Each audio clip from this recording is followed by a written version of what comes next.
Friends, welcome back to my channel. आज हम applied physics की जो क्लास पढ़ रहे थे उसके आगे इसका एक इम्पोर्टेंट टॉपिक है यूनिट नंबर 3 का। हम पढ़ने जा रहे हैं कि पावर, शक्ति क्या होती है। ठीक है, पावर क्या होती है? The rate of doing a work is known as power. कार्य करने की दर को हम क्या कहते हैं? शक्ति कहते हैं। इसकी यूनिट क्या होती है? यूनिट इसकी क्या होती है? ऐसा यूनिट इसकी क्या होती है? वॉट होती है, जिसको हम क्या लिखते हैं? जूल पर सेकेंड। जूल पर सेकेंड या उसी को हम क्या कहते हैं? वॉट कहते हैं, है ना। उसके बाद जो रिलेशनशिप है between work done and power के बीच में, तो पावर बराबर क्या होता है? Work done per unit time. Work done per unit time को हम क्या कहते हैं? पावर कहते हैं। फॉर्मूला क्या होता है? P बराबर W/T। इससे हमें ये पता चलता है कि यदि हम same amount of work done करें लेकिन यदि कम समय पे कर दें, यदि same amount of work done यदि लेस टाइम में करें, मतलब यदि हम कार्य करने का जो समय है उसको कम से कम रखें, तो हमारा पावर क्या होता है? मैक्सिमम होता है। For getting the maximum power we have to finish the work in less time. यदि हम कम समय में किसी वर्क को समाप्त कर देंगे तो उसके कारण हमारा क्या होगा? जो पावर की वैल्यू वो क्या हो जाएगी? हमारी इंक्रीज हो जाएगी। तो पावर की जो यूनिट होती है वो क्या होती है? वॉट होती है। और पावर का जो फॉर्मूला होता है वो क्या होता है? वर्क डन पर सेकेंड होता है। ठीक है, इसके ऊपर आप कुछ न्यूमेरिकल भी कर लेते हैं, साथ में इसके हमें डायमेंशंस को भी याद रखना है कि इसकी डायमेंशन क्या होती है। तो work done upon time, force into distance होती है। फोर्स की होती है ml/t-2, ml²t-2। इसकी निकाल लेते हैं अपन, इसको सॉल्व भी कर लेते हैं एक बार। देखिए, अब हम इसकी पावर की एक डायमेंशन और निकाल लेते हैं। तो पावर इक्वल टू क्या होता है हमारा? Work done per unit time, और ये क्या होता है? Force into distance, work done upon हो जाएगा टाइम। अब देखिए, फोर्स की हमारी क्या होती है? ml/t-2 इंटू डिस्टेंस की क्या होती है हमारी? L अपॉन टाइम की हमारी क्या होती है? T होती है। ठीक है, T की होती है तो इधर से M का M रहेगा L² और T ऊपर चला जाएगा तो ml²t⁻⁻3। ये हमारी क्या होती है? पावर की जो डायमेंशन होती है वो क्या होती है? ml²t-3। साथ में रिलेशनशिप क्या होता है कि यदि हम कम टाइम में किसी वर्क को समाप्त करें तो पावर क्या होगा? उसका ज्यादा होगा। ठीक है, और rate of doing work is known as power. अब हम इसका एक न्यूमेरिकल सॉल्व कर लेते हैं और ये वाली यूनिट को क्या करते हैं? समाप्त करते हैं। क्वेश्चन दिया गया है कि a machine doing 100 joule of work in 20 second, find its power. एक मशीन 100 जूल के वर्क को 20 सेकेंड में करती है, उसके पावर को निकालना है। देखिए, इसका क्या सॉल्यूशन करते हैं। सबसे पहले हमें क्या दिया गया है? वर्क डन इक्वल टू कितना दिया गया है? 100 जूल, और टाइम हमें कितना दिया गया है इस केस में? 20 सेकेंड।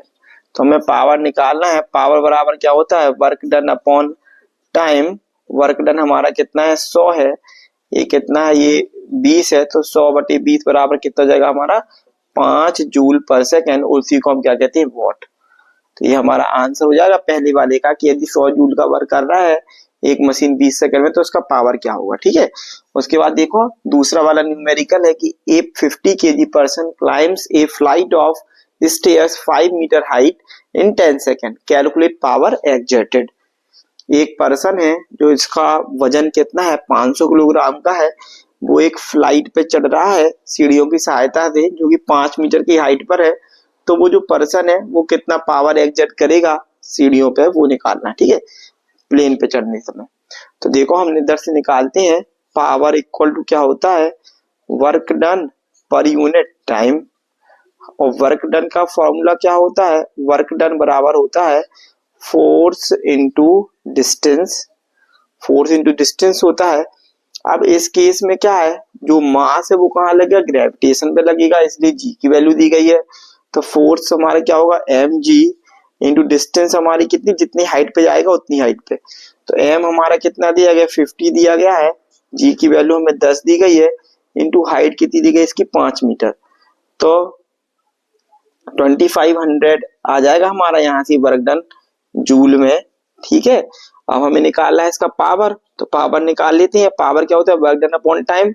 वर्क डन कितना दिया गया हमें? 2500।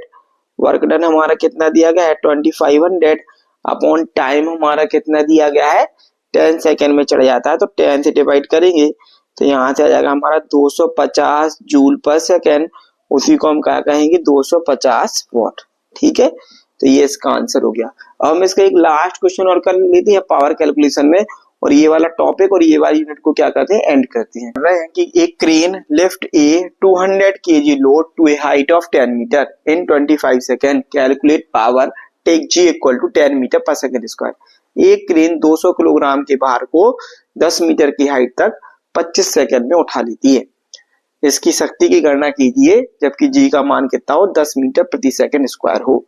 तो देखो पावर बराबर क्या होता है, हमें पता है वर्क डन अपॉन टाइम होता है पावर, और वर्क डन बराबर हमारा क्या होता है, फोर्स इनटू डिस्टेंस या डिस्प्लेसमेंट। ठीक है, तो फोर्स हमें कितना दिया गया है, फोर्स देखो हमें m की वैल्यू दी गई है और हाइट दी गई है। देखो सबसे पहले लिखेंगे गिवन, गिवन में लिखेंगे मास m बराबर 200 kg, h हाइट h बराबर 10 मीटर, टाइम t बराबर 25 सेकेंड और g बराबर 10 मीटर पर सेकेंड स्क्वायर। इसको सॉल्व कर लेते हैं।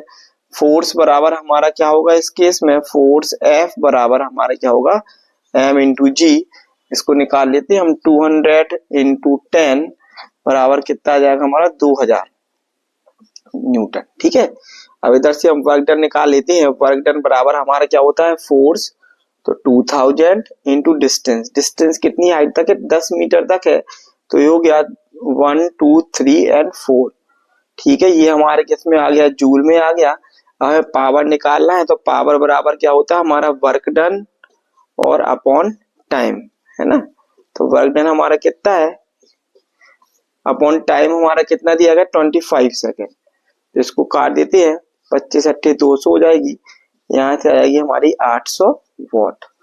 तो हमारी पावर कितना गया 800 वॉट हो गया। ठीक है, तो ये एक सिंपल सा न्यूमेरिकल थे हमारे 2-3 जो हमने करे, साथ में पावर कॉन्सेप्ट पढ़ा कि पावर की यूनिट क्या होती है, पावर होता क्या है।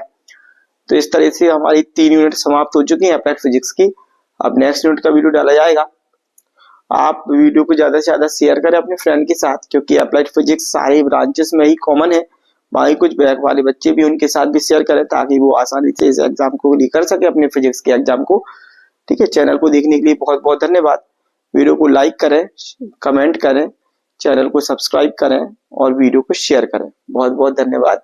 जय श्री राम।